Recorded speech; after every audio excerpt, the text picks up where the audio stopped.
You ask Tiger to calculate. This deals with finding the midpoint between 2 points. The midpoint between the 2 points is -27, -59.5. Let's solve it step by step. Plot the 2 points and calculate the midpoint using the formula. The coordinates of point 1 are, x1 equals -30, y1 equals -78.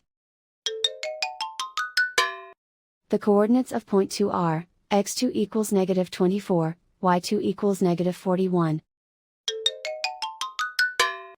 PM represents the midpoint of the 2 points.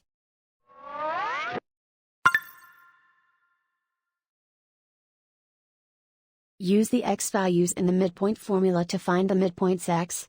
x1 equals -30.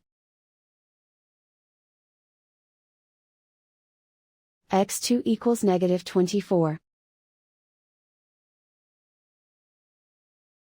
Simplify the arithmetic.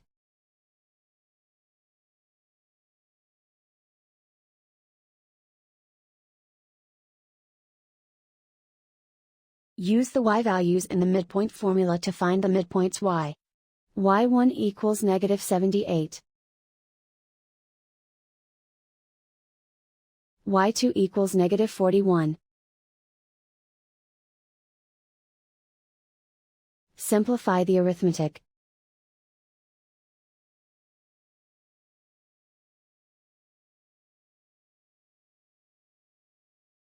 And so, the midpoint is -27, -59.5.